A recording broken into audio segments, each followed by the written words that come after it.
Subscribe कीजिए कुंडलनी जागरण को और प्रेस कीजिए बेल आइकन को, जिससे कि आपको मिल सके हमारी लेटेस्ट वीडियो सबसे पहले। लेकिन आप कोई डाकू है, आप क्यों राम का नाम ले रहे हैं? आपका जो चक्र पकड़ा है वही ना आपको नाम दिया जाएगा, और जब चक्र छूट जाएगा तो भी आप उसको रखते जाइएगा। जिसको देखो वही कुछ न कुछ नाम देता है। एक महाशय तो 600 पाउंड लेकर के ऐसा नाम देते हैं जैसे ठिंगा, इंगा, पिंगा, और उसको गुप्त रखने को कहते हैं। आप बेवकूफों की कमी नहीं गालिब, वही हालत कहनी चाहिए। नाम देने वाला गुरु कभी भी सही नहीं हो सकता। कौन से चक्र पकड़े? क्यों नहीं उनसे आप सवाल पूछते कि भाई तुमने मुझे ये नाम दिया, सो कौन से चक्र की वजह से दिया, कौन मुझ में दोष है, किस लिए मुझे ये नाम आपने दिया? सवाल होना चाहिए। सवाल तो माँ से होते हैं क्योंकि हमने पूरी स्वतंत्रता दे रखी है, और दे रहनी चाहिए। सवाल होने चाहिए, जिससे मैं खुश होती हूँ कि बच्चों ने सवाल तो किए। स्वतंत्रता से बैठे हुए बच्चे सवाल करते हैं, ये माँ के लिए बड़ी शान की चीज है। लेकिन हमने औरों से कभी सवाल नहीं पूछा। जहाँ दान की पेटी लगी हुई है, 7 मंजिल में एक न बोलने वाला महाशय बैठा हुआ, गुरुजी, सब दान में वहां पे रुपया डालते हुए जा रहे हैं। गुरुजी कभी बोलते नहीं, एक नाम दे देते हैं। करोड़ों रुपया, लाखों रुपया उस दानों की पेटी में चला जा रहा है। भगवान जाने कौन से खो में छिपता है। वहां सवाल नहीं होते क्योंकि वो मेस्मराइज कर देते हैं, मंत्र मुक्त कर देते हैं। अपनी स्वतंत्रता में मनुष्य को यह भी सोचना चाहिए कि जिसने मुझे नाम दिया तो उससे क्या मुझे फायदा होने वाला है। अरे डॉक्टर भी जब आपसे कहता है कि मैं आपको दवा देता हूं तो पूछता है कि मुझे क्या रोग है, ये बताइए, आप किस लिए दवा दे रहे हैं मुझे।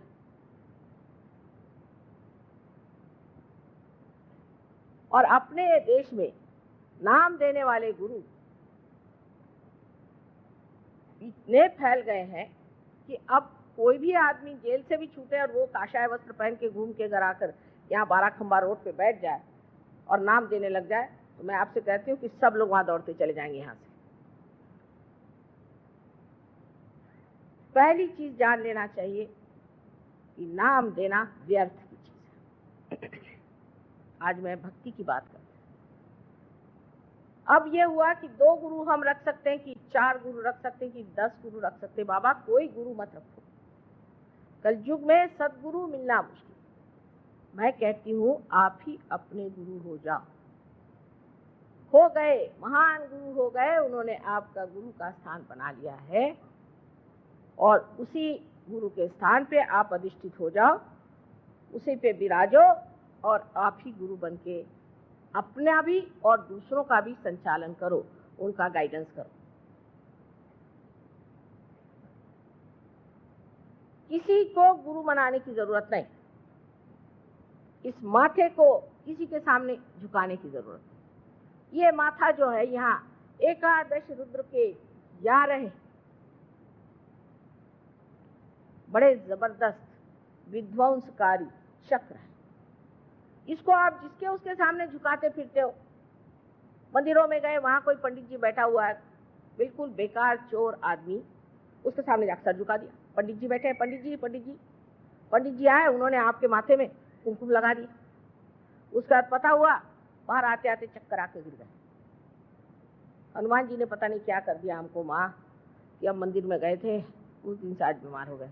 अरे भाई, वो हनुमान जी ने थोड़ी किया, वो बैठे ना हनुमान जी के वहां। ये भक्ति की जो गलतियां हैं उसको समझ लेना चाहिए। भक्ति का मतलब ये नहीं है अंधी श्रद्धा, कभी भी नहीं।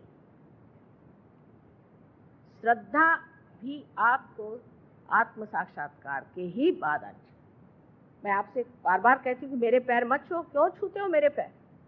मैंने आपको दिया ही क्या है? मैं जब आपको कुछ दूं और आप सोचें कि मुझ में कोई बात है तो ठीक है, आप पैर छू लीजिए, लेकिन क्यों इस माथे को सबके सामने झुकाना?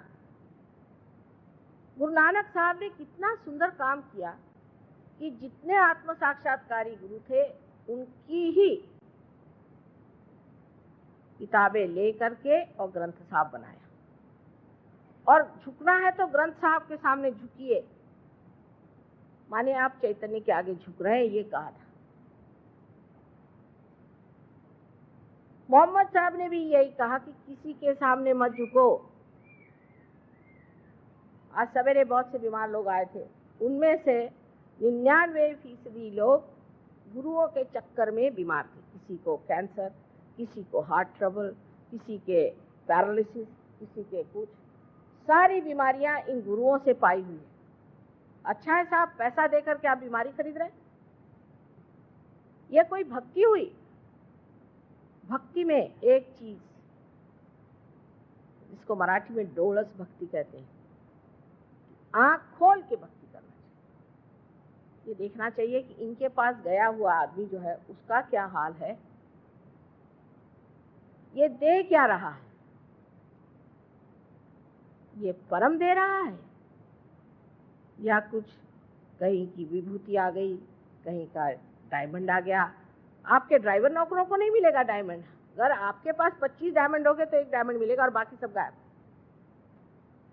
ऐसे चक्करों में आप रह करके बाद में हार्ट अटैक लेकर मेरे पास पहुंचते हैं, माँ हमें हार्ट अटैक आ गया। ये भक्ति का हमारा स्वरूप है। डॉक्टर वॉरेन आप लोगों को बहुत मानते हैं और वो ये सोचते हैं कि आप लोग बड़े धार्मिक हैं, लेकिन भोलेपन की भी कोई हद होती है। इतना भोला होना अच्छा नहीं है, ऐसे गलतफहमी में घूमना अच्छा नहीं है। कोई भी आदमी जेल से छूट के आए, चाहे कहीं से आए, इसका पता नहीं किया आपने कि कौन है क्या है, और लगे उसके पीछे में। हमारे सरकारी नौकर, हालांकि हमारे पति एक सरकारी नौकर रहे और मशहूर है, बहुत ईमानदार, बहुत शरीफ आदमी, सब ऐसे ही गुरुओं के पीछे भागते। क्या उनके पास अकल नहीं है? अरे बड़े बड़े मंत्रीगणों का ये हाल है, छोड़िए बेचारे सरकारी नौकरों को।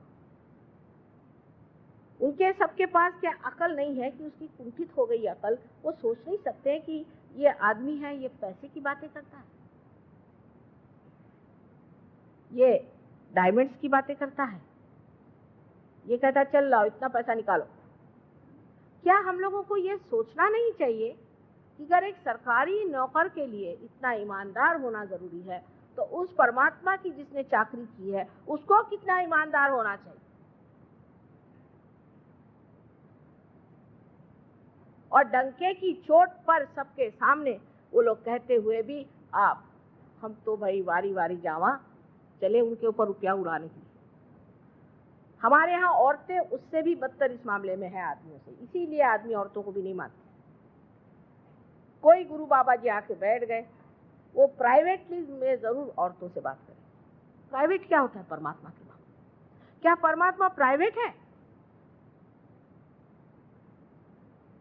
वो शब्द प्रकाशमान, उस परमात्मा का प्राइवेटली बात करने का कौन सा सवाल उठता है, मेरे समझ नहीं आता।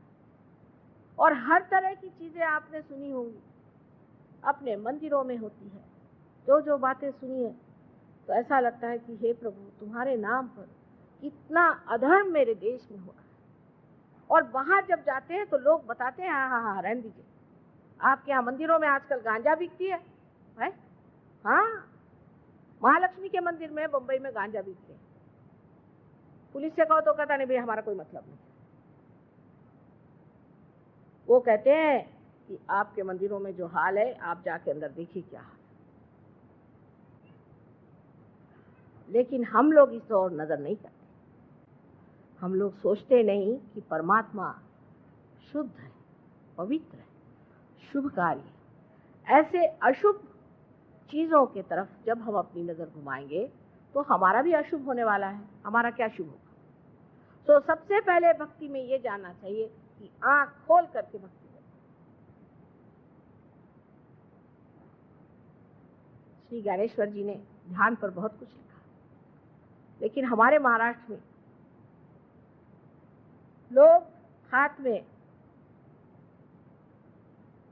झांझरी लेकर के विठ्ठल विठ्ठल विठ्ठल विठ्ठल 1 महीना पैदल भूखे ऐसे जाते हैं, मुंह में तंबाकू रख के। ये कोई भक्ति हुई?